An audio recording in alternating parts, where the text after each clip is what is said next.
vocês? Prontos para mais uma aula do ensino religioso com a professora Andréia? Estamos aqui juntos para aprendermos um pouquinho mais hoje. Hoje nós vamos falar sobre arquitetura religiosa. Mas antes de começarmos esse assunto, vamos preparar o nosso material? Hoje nós precisaremos de caderno, lápis grafite, lápis de cor e a borracha. Eu aguardo.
Agora, com tudo pronto, vamos abrir o nosso caderno.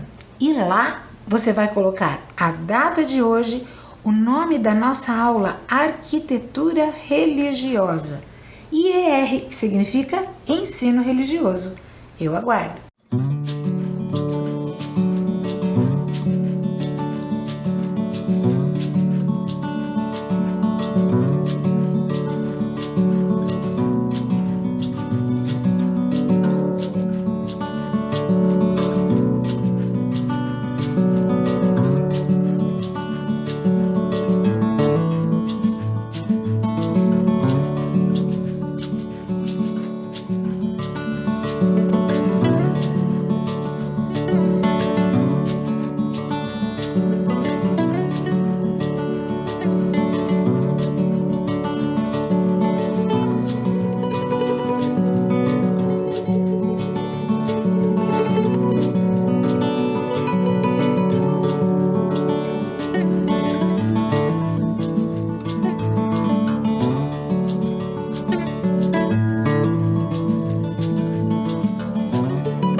iniciar a nossa aula hoje lembrando um pouquinho sobre o que nós falamos na semana passada.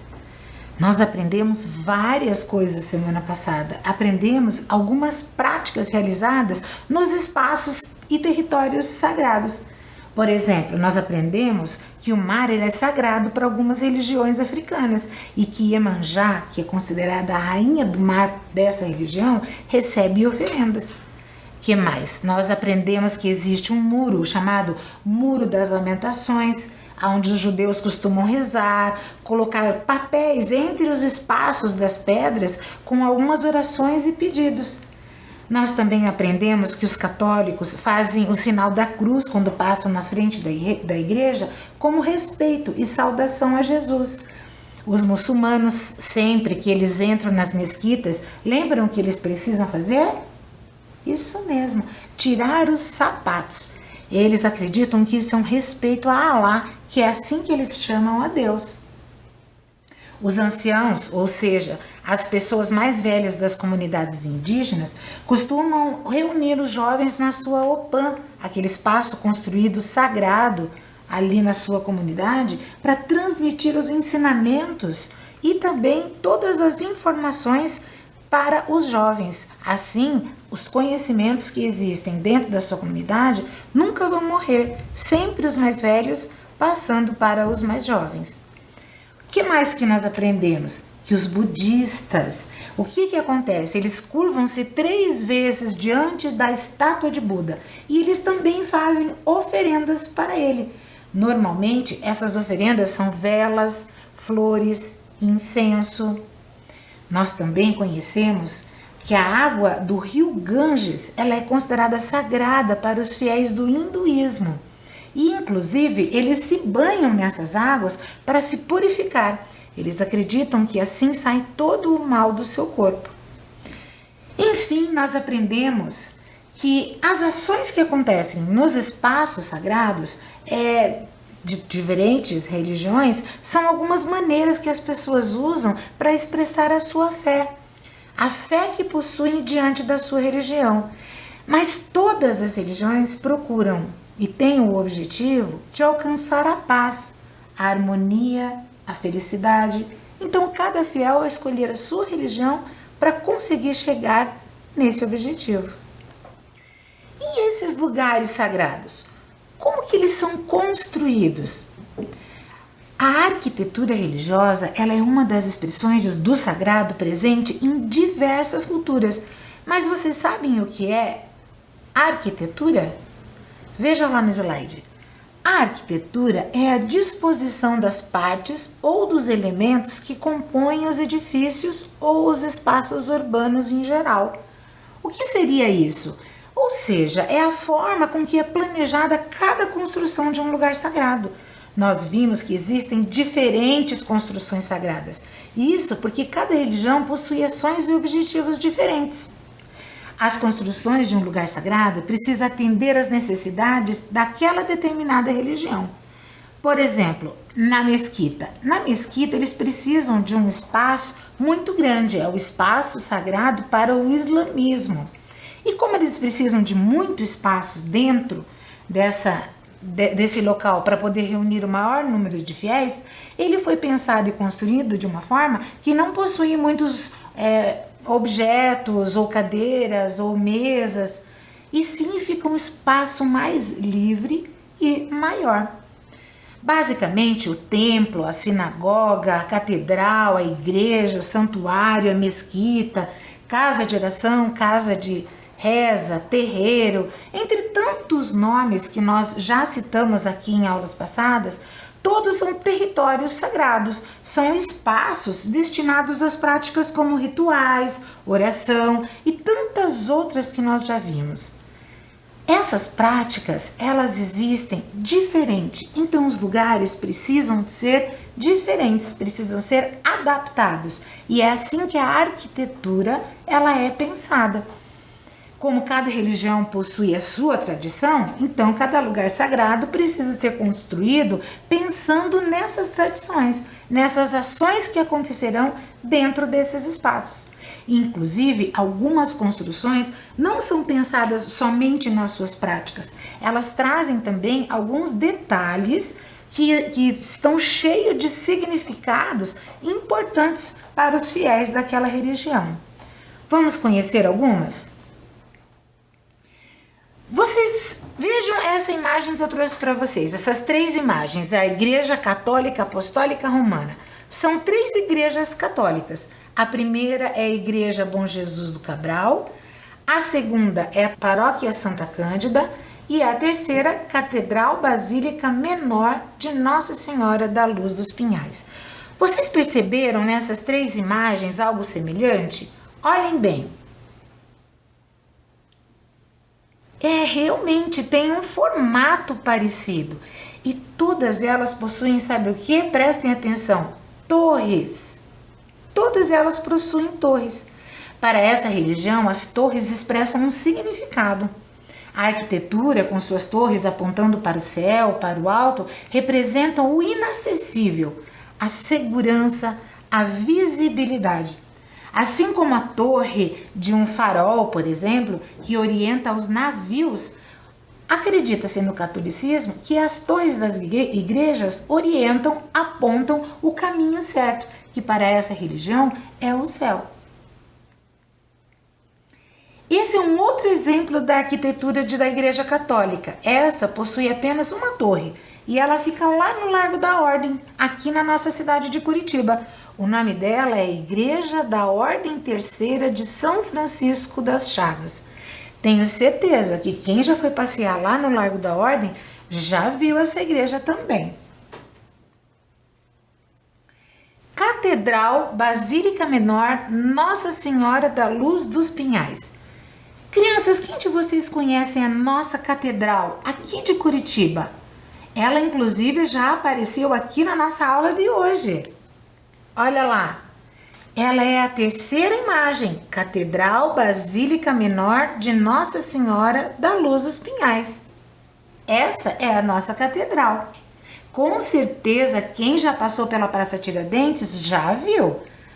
Nós vamos conhecer um pouquinho sobre a sua arquitetura. Por que será que ela foi construída dessa forma? Eu trouxe um vídeo que vai explicar isso pra gente. Vamos conhecer? Vamos descobrir?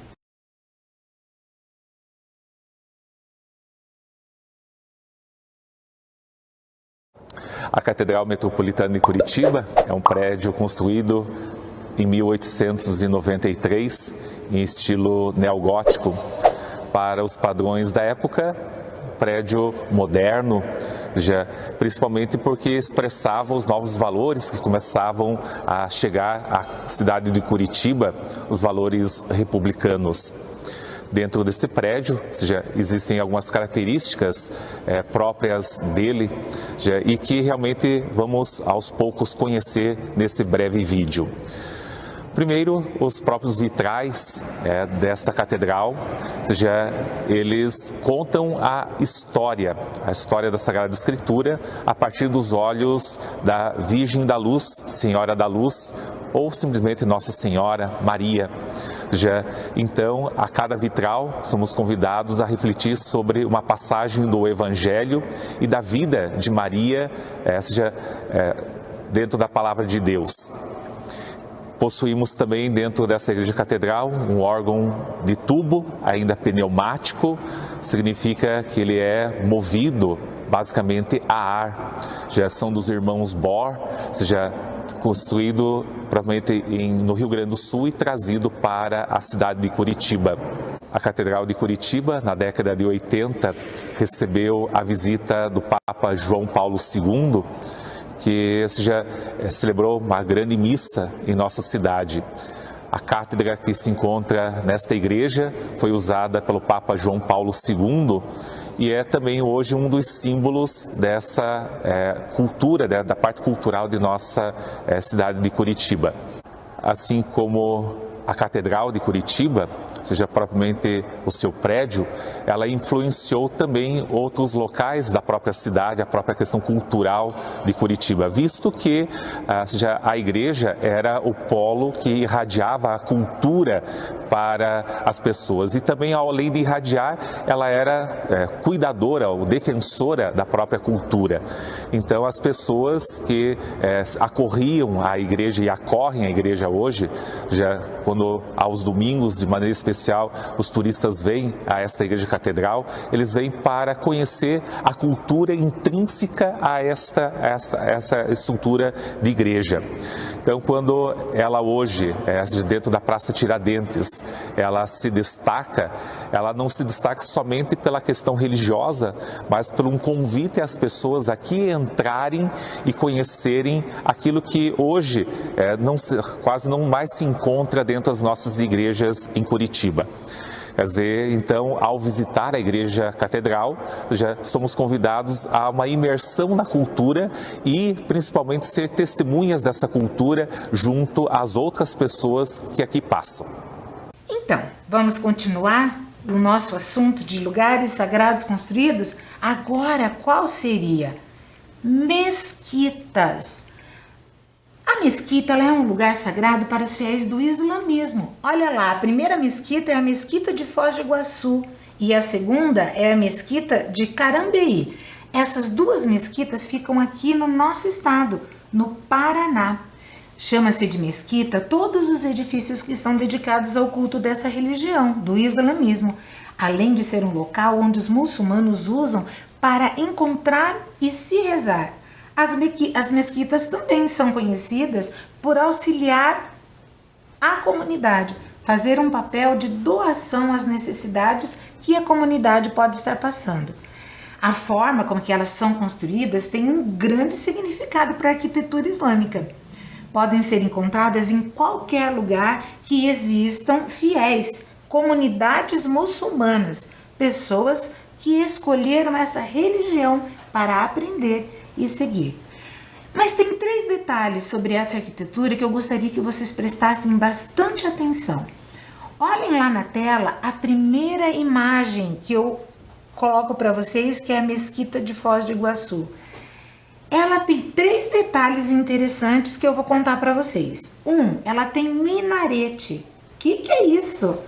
Olhem lá, o minarete essas 2 torres bem finas e altas que está localizada ali nos cantos da construção da mesquita. Essa imagem possui 2 minaretes, mas algumas resistem em uma só.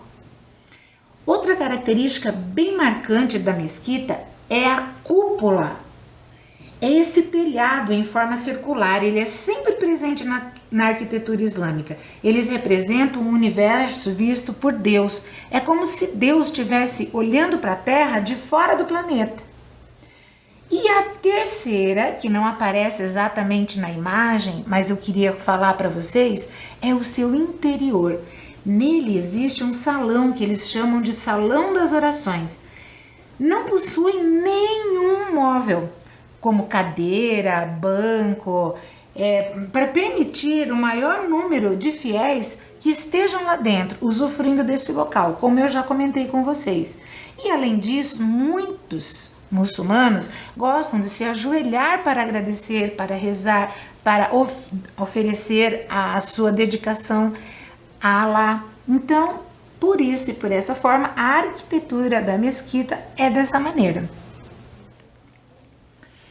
Essa imagem que eu trouxe para vocês é a mesquita aqui de Curitiba, da nossa cidade, que também fica ali no Largo da Ordem.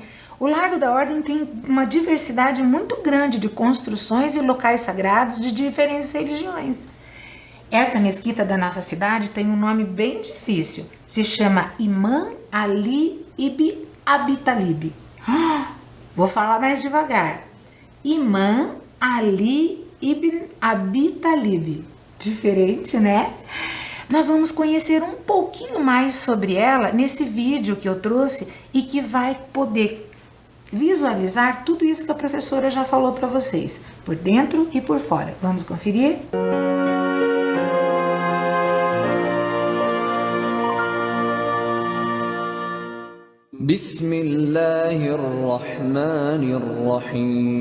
A estrutura se assemelha das mesquitas construídas por todo o mundo, mas aqui as cores chamam a atenção.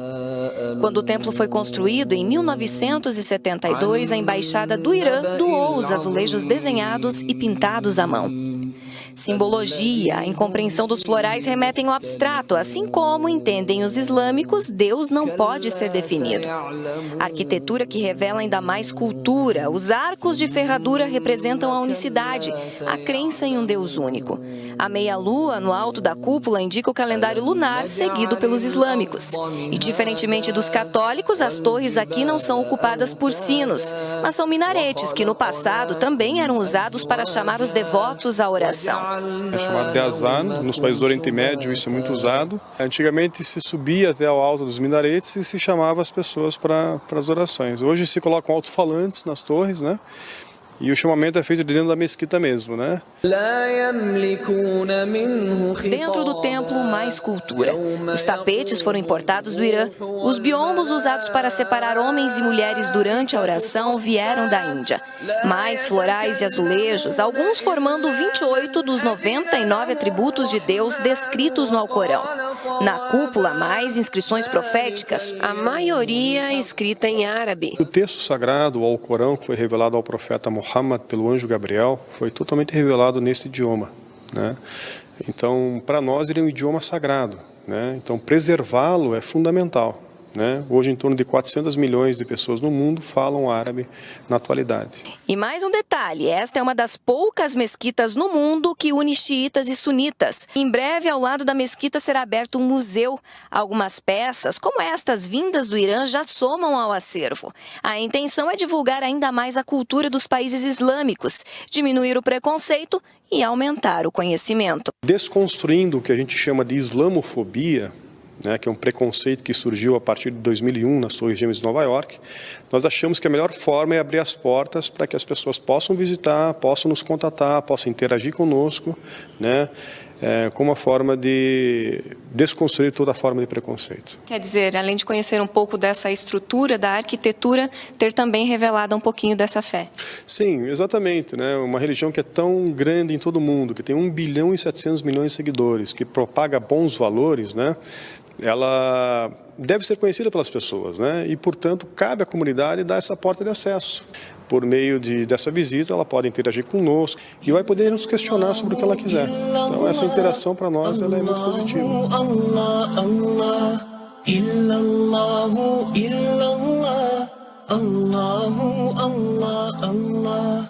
Viram que interessante?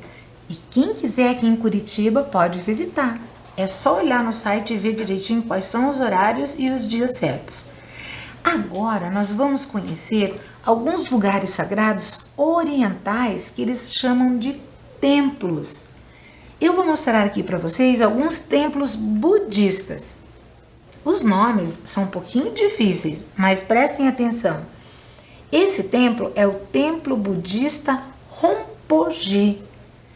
A construção desses templos, eles possuem esse formato de telhado, que é o que mais marca a arquitetura oriental.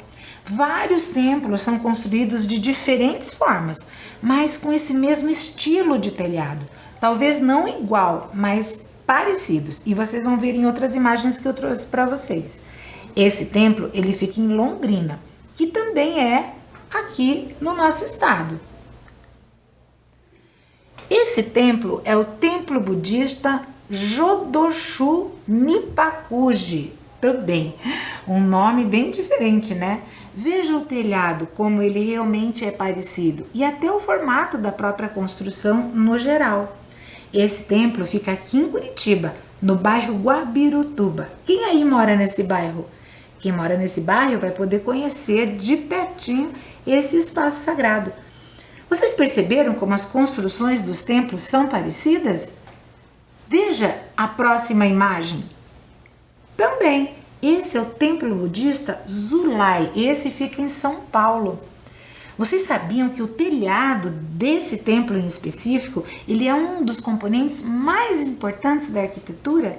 Muitas vezes ele ocupa o tamanho do dobro da construção total desse prédio. Os beirais, eles avançam muito além das paredes, então ele acaba servindo como uma cobertura para as varandas. Como esses beirais são muito grandes, sabe o que acaba acontecendo? Acaba escurecendo o interior do templo, deixando um ar misterioso, bastante característico da religião oriental. Dentro do templo, normalmente, possui uma única sala central bem grande, que é chamada de moia. E a partir desse espaço, dessa sala maior, podem surgir alguns lugares menores, como corredores. Para conseguir descobrir todos os espaços, só entrando lá para ver. Bom, eu trouxe para vocês esse último templo que se chama Konark, Templo do Sol.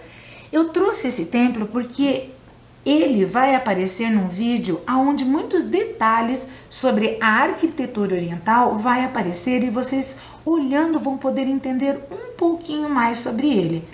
Esse templo, ele é muito antigo, mas ele ainda é muito importante para a cultura indiana. Ele é tão antigo que ele está um pouco desgastado já pelo tempo, mas ainda é um ponto turístico, um ponto importante lá na Índia. Vamos conferir?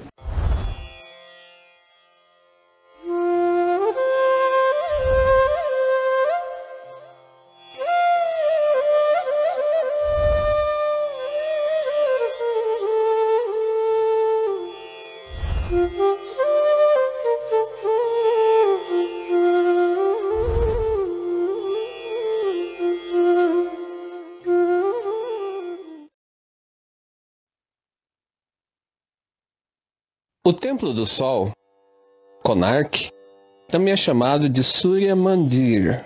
Calculam-se que ele foi construído no século XIII, em Konark. Uma cidade que fica a 35 quilômetros de Puri, na costa da Orissa, na Índia.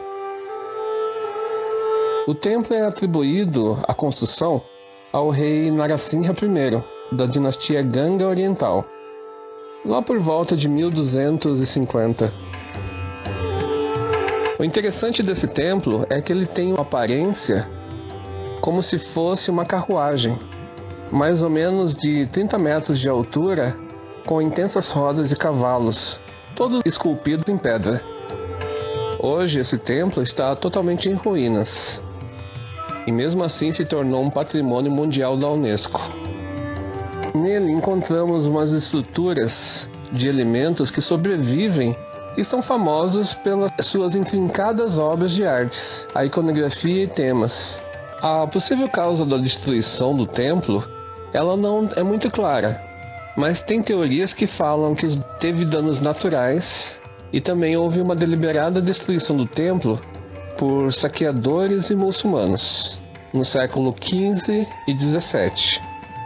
Os marinheiros europeus chamavam ele de Pagode Negro, lá pelo ano de 1676, porque ele parecia uma grande torre negra. Assim como a 36 quilômetros dali, que tem o templo de Puri, é considerado um pagode branco. O interessante é que Konark vem do sânscrito. Kona significa canto, ângulo, e arca é o sol.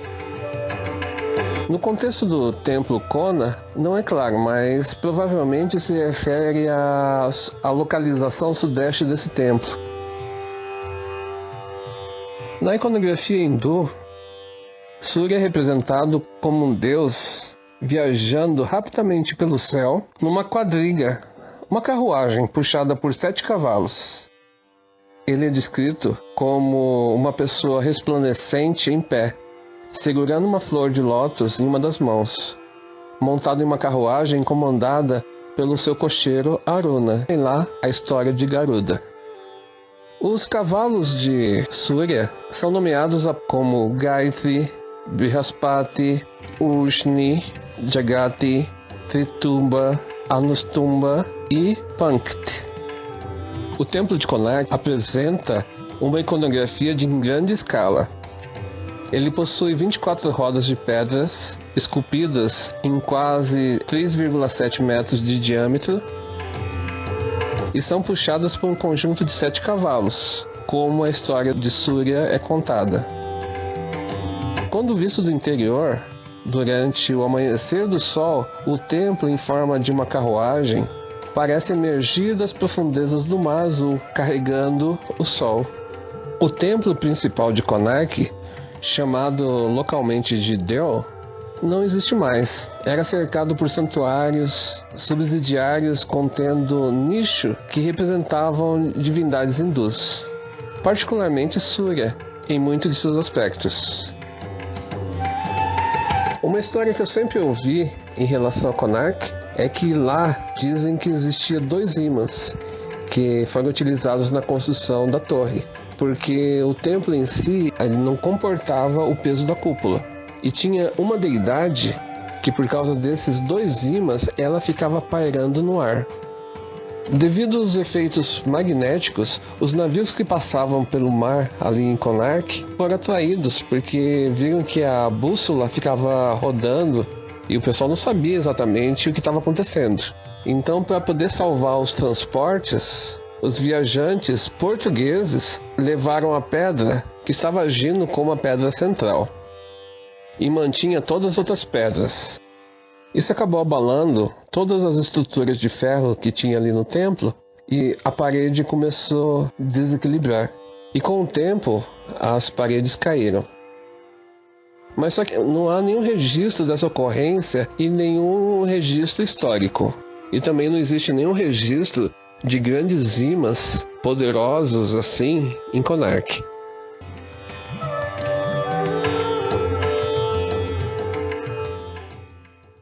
Vocês viram, crianças, que interessante? Quanta coisa existe em outros países curiosos e que bom que a gente pode conhecer um pouquinho através da tecnologia, né? Através das filmagens. Eu gostei muito e fiquei super curiosa de ir lá conhecer. Quem sabe um dia eu não vá fazer uma visita para poder ver tudo isso de pertinho. Vocês gostaram da aula de hoje, crianças? Antes de terminar, eu gostaria de ler para vocês um livro. Esse livro aqui se chama O Caso da Lagarta que Tomou Chá de Sumiço. Os autores são Milton Célio de Oliveira Filho e André Neves. A editora é o Brinquebook. E por que eu lembrei desse livro? Porque quando nós estudamos lugares sagrados naturais e lugares sagrados construídos, eu fiquei pensando na lagarta. Vocês sabiam que a lagarta, ela constrói o seu lugar? Não sei se é sagrado para ela, mas com certeza bem próprio dela. E essa história vai nos contar como que isso vai fazer a diferença para descobrir todo esse mistério. Dona Lagarta desapareceu? Sabe quem que vai tentar adivinhar e descobrir onde ela está? É a Dona Coruja. Ela é a mais esperta, a mais investigadora de todos os animais da floresta. Então, vamos ver o que cada um dos interrogados pela Dona Coruja diz que faz com que ela vá para a próxima pista. E no final, descobrirmos aonde é que está a lagarta. Combinado?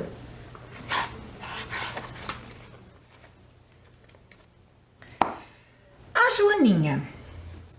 Dona Coruja, há poucos dias eu jogava a conversa fora com a minha amiga lagarta, que morava nesta folha. Hoje pela manhã, procuro aqui, procuro ali e nada. Parece que ela sumiu do mapa. A Coruja. O caso é intrigante, mas conte mais. Alguém dessas bandas poderia estar implicado neste caso?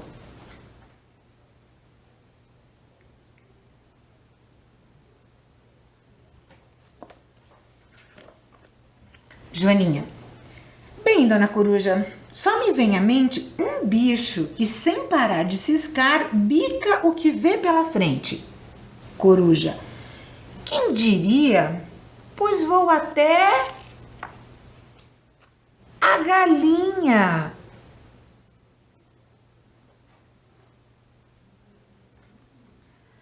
A galinha. Dona Coruja, a lagarta era boa praça e nem incomodava ninguém. apontou como suspeita, esquece hoje minha dieta que consiste só em grãos de milho. Ademais, já me basta o dilema, vim ou não vim antes do ovo? Mais próximo à lagarta, que tipo fiava noite e dia na certa, tramava alguma coisa. A coruja, sem muito drama, quero dar de cara com a aranha.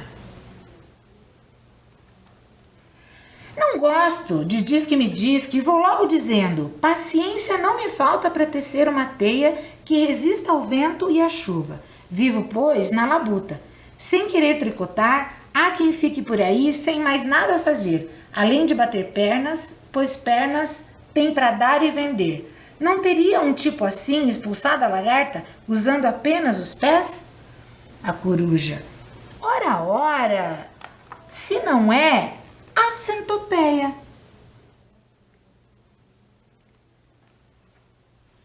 Minha cara coruja, sempre há quem queira pisar em meus pobres calos. E veja que não são poucos. Mas quem é que enche a pança com as folhas que alcança sem um mínimo de esforço? Um sujeito tão preguiçoso pode bem ter engolido a lagarta por engano. A coruja, a pista me empurra para a preguiça. Vivo bem ao meu modo, pois devagar vou ao longe, e digo em minha defesa, só as folhas de um baúba abrem meu apetite. E tanto quanto sei, a dona lagarta estava na laranjeira.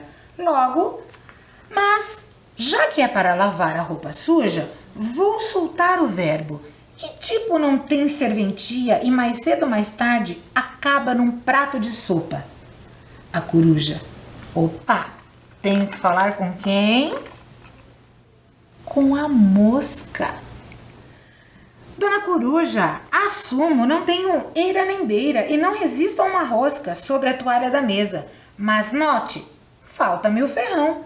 De quem se chama mais nobre por produzir cera e mel? E a coruja foi atrás da abelha.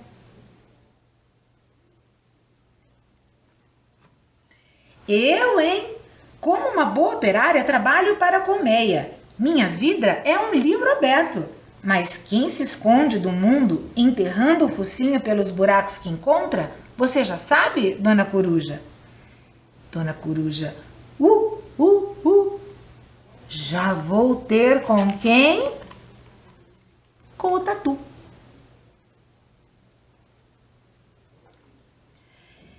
Querem fazer de mim um bode expiatório, pois dona coruja, vou contar um segredo. Tem um bicho aqui ao lado que se esconde na folhagem, mudando de cor o tempo inteiro. E que língua!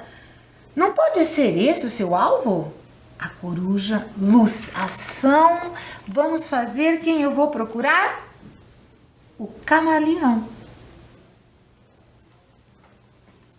Desculpe-me, dona coruja, mas uma vez insultado, acabo assim mesmo vermelho como um camarão. Este é meu talento, ir do verde ao amarelo, do azul ao escarlate, conforme mudo de humor. Mas quem mais poderia assumir com a lagarta sem ter um bico notável? E a dona coruja, meu plano então é procurar ave, bico notável?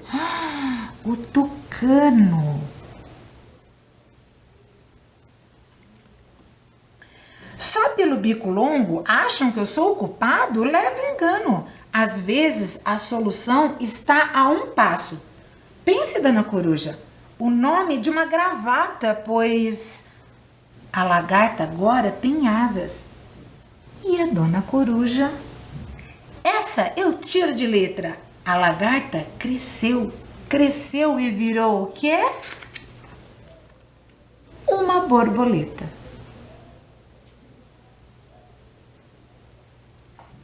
Gostaram da história?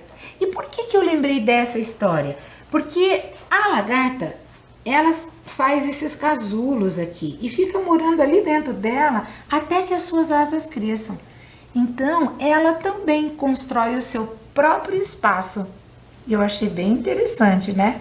E quem diria que seria o tucano que ia resolver esse mistério? A lagarta virou borboleta e disso muitos já sabiam, né? Vocês sabiam, né? Bom, com essa história, nós vamos agora para a nossa atividade do dia. Nós vamos fazer um caça-palavras.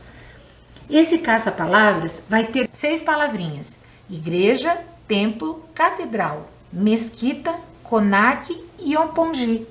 Eu vou dar 2 minutinhos para vocês resolverem e já volto.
Crianças, tinham palavras aí na horizontal, que é da esquerda para a direita, e na vertical, que é de cima para baixo. Vamos ver quem encontrou a palavra igreja. Ela estava na horizontal ou na vertical? Ali, ó, na vertical, igreja. E o templo, quem achou? Ah, ela estava na horizontal. Poderia ser até templos, né? Mas não, nós estávamos procurando templo. E a catedral? Alguém achou? Olha ali, logo embaixo, também na horizontal. A próxima, mesquita. Lá na primeira linha. Quem achou? Muito bem.